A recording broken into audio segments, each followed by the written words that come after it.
విద్యార్థులకు పరీక్షలు, జ్ఞాపకశక్తిని, వారి భయాందోళనను, మానసికంగా బాధపడే వారికి, మత్తు పదార్థాలకు బానిసలైన వారికి, చెడు దుర్వ్యసనాలకు బానిసలైన వారికి, భార్యాభర్తల సమస్యలకు తనదైన శైలిలో కౌన్సిలింగ్ ఇస్తూ మానసిక రుగ్మతలను పోగొట్టే సైకాలజిస్ట్, ప్రముఖ హిప్నాటిస్ట్ ఉమాచంద్రన్ అభినందించి తీరాల్సిందేనని ఆల్ బీసీ జాతీయ సంక్షేమ సంఘం ఉపాధ్యక్షుడు, అఖిల భారత ధోబీ మహాసంఘ్ జాతీయ ఉపాధ్యక్షుడు చింతాడ శ్రీనివాస్ అన్నారు.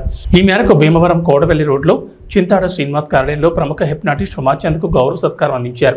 ఈ సందర్భంగా చింతాడ శ్రీనివాస్ మాట్లాడుతూ గత 3 దశాబ్దాలకు పైగా అనేక వేదికలపై హిప్నాటిజం ప్రోగ్రాంలు చేస్తూ ప్రముఖుల ప్రశంసలు అందుకోవడమే కాకుండా మద్యం, మత్తు పదార్థాలకు బానిసలైన అనేక మంది హిప్నాటిజం ద్వారా కౌన్సిలింగ్ అందించి మామూలు వ్యక్తులు చేసిన ఘనత ఉమాచంద్కే దక్కుతుందని, వారి సేవలను గుర్తించి వారికి గౌరవ సత్కారం అందించామని అన్నారు. ఈ సందర్భంగా ఉమాచంద్ మాట్లాడుతూ మానవతా ధర్మంగా ఇటువంటి సేవలు చేయడం భగవంతుడిచ్చిన వరంగా భావిస్తున్నారన్నారు. హైదరాబాద్లోనే కాకుండా భీమవరంలో కూడా కొద్ది రోజుల్లో మానసిక సమస్యలపై కౌన్సిలింగ్ సెంటర్ను కార్యాలయాన్ని ప్రారంభిస్తామని తెలిపారు. తాను అందుకున్న గౌరవ సత్కారం తనకు మరింత బాధ్యతలు పెంచుతుందని, మీ అందరి ఆశీస్సులే నాకు కొండంత అండని అన్నారు. ఈ కార్యక్రమంలో చింతాడ ప్రసన్న కుమార్, కృష్ణ తదితరులు పాల్గొన్నారు.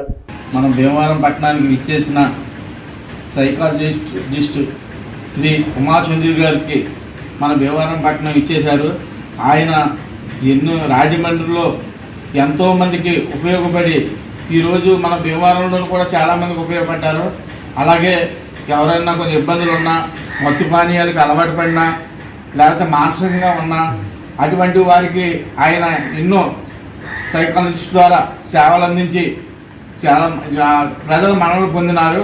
అలాగే ఆయన ఇలాగ ఎన్నో సేవలు చేయాలని, అలాగే మన ఎక్కువగా మత్తు పానీయాలకు అలవాటు పడుతున్నారు. అలాగే మానసికంగా, అలాగే కుటుంబంలో కొద్ది కలహాలు ఉన్నా సరే ఆయన ఇటువంటి సేవలు చేస్తున్నారు. ఆయనకి మా బీసీ సంఘాల తరఫున, అలాగే రజక సంఘాల తరఫున ప్రత్యేక కృతజ్ఞతలు తెలుపుకుంటున్నాం. అలాగే మన భీమవరం పట్టణానికి వచ్చినందుకు ఉమాచంద్ర గారికి ప్రత్యేక అభినందనలు తెలుపుతున్నాం. నమస్తే అండి. ఈరోజు నేను భీమవరం వేరే కొన్ని కారణాలు రావడంలోని చింతాడ మిత్రులు చింతాడ శ్రీనివాస్ గారు, ఆల్ ఇండియా బీసీ సంక్షేమ సంఘం ఉపాధ్యక్షులు, అలాగే మిత్రులు కృష్ణ గారు నన్ను ఈ రోజున ఇక్కడ ఆహ్వానించి వాళ్ళు గౌరవార్థం చిరు సత్కారం చేయడం నాకు జరిగింది. ఈ రోజున భీమవరంలో వీరి ద్వారా ఈ సంఘం తరపుని నాకు ఈ యొక్క చిరు సత్కారం జరగడానికి చాలా చాలా హ్యాపీగా ఉన్నాను. నా ద్వారా వీరి సంఘానికి ఎలాంటి సహాయ సహకారాలు కావాలని నేను అందిస్తానని మీ అందరికీ తెలియజేస్తాను. త్వరలో ఇప్పటి వరకు నేను భీమవరంలో 20 సంవత్సరాల నుంచి నాకు భీమవరంతో అనుబంధం ఉంది. ఈ భీమవరం నుంచి కూడా నాకు చాలా మానసిక సమస్యలకు సంబంధించి student problems, family guidance, suicide attempt కేసులు, బ్యాడ్ హ్యాబిట్స్, ఇలాంటి అనేక రకాలైనటువంటి ప్రాబ్లమ్స్కి నేను ఫ్యామిలీ కౌన్సిలింగ్, స్టూడెంట్ కౌన్సిలింగ్, ఇలా అనేక రకాలైనటువంటి ప్రాసెస్ల ద్వారా వాళ్ళ జీవితాల్లో మంచి మార్పు తీసుకురావడం జరిగింది.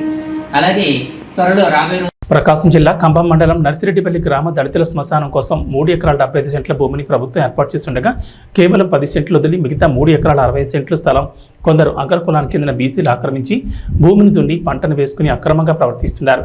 ఇదేంటని అడిగితే అమానుషంగా మాట్లాడుతూ గొడవలు చేస్తున్నారు. అధికారులు, నాయకుల అండదండలతో అణచివేస్తూ పక్షపాతం చూపిస్తున్నారు. ఇప్పటికైనా సంబంధించిన అధికారులు, నాయకులు కలవ చేసుకుని దళితులైన మాకు న్యాయం చేయాల్సిందిగా గ్రామ ఎస్సీ కాలనీ వాసులు కోరుతున్నారు. నమస్కారం సార్, నా పేరు రమణ, మాది నర్సిరెడ్డిపల్లి గ్రామం, ఖమ్మం మండలం, ప్రకాశం జిల్లా. సార్ మేము ఎస్సీ కాలనీ వాసులము. మాకు ఇక్కడ శ్మశానానికి స్థలమే లేకుండా చేసిండ్రు. మా స్థలం వచ్చేసి 3 ఎకరాల 75 సెంట్లు మొత్తము. కాకపోతే వీళ్ళు రైతులు మొత్తం ఆక్రమించేసిండ్రు. మేము దళితులమని చెప్పేసి, మేమేం చేయలేమని చెప్పేసి, మేము అడిగితే మా మీద దాడి చేయడానికి ఎదురు తిరుగుతా చేస్తున్నారు. మొత్తం 3 ఎకరాల 75 సెంట్లకు గాను కనీసం మాకు ఇప్పుడు 10 సెంట్లు కూడా లేదు సార్. 10 సెంట్లకు కూడా ఇవన్నీ కంప చెట్లు సార్. ఎవరన్నా చనిపోయినా కూడా పెట్టుకునే పరిస్థితులు మేము లేము సార్. కేవలం ఈ యొక్క సమాధి ఉండడం వల్ల ఈ 10 సెంట్లైనా మాకు మిగిలించారు. లేకపోతే అసలు మాకు శ్మశానమే లేదు సార్. ఎవరన్నా మా గ్రామంలో అడిగినా కూడా మీరు దళితులు అని చెప్పేసి మమ్మల్ని హీనంగా చూస్తున్నారు సార్. దయచేసి మా ఎందుకు దయ చూపించి మాకు శ్మశానానికి మా స్థలమే సార్, 3 ఎకరాల 75 సెంట్లు మొత్తం మా స్థలం మాకు ఇప్పించవలసిందిగా ప్రార్థిస్తున్నాం సార్. సార్ మా అందు మీరు దయ ఉంచి పక్షపాతము, వివక్షత లేకుండా మాకు కూడా మీరు ఎమ్మెల్యే గారు కాబట్టి మా అందు దయ ఉంచి మా శ్మశానం స్థలం మీరు మాకు ఇప్పించవలసిందిగా కోరుచున్నాం సార్. కనీసం మా పరిస్థితి ఎంత హీనంగా ఉందంటే ఎవరైనా చనిపోతే కూడా మేము ధైర్యంగా వచ్చి మా స్థలంలో మేము పెట్టుకునే పరిస్థితుల్లో లేము సార్. మీరే ఆలోచన చేయండి సార్. దయచేసి మా అందు దయ ఉంచి మాకు ఈ స్థలం, మా స్థలం మాకు ఇప్పించవలసిందిగా కోరుచున్నాము.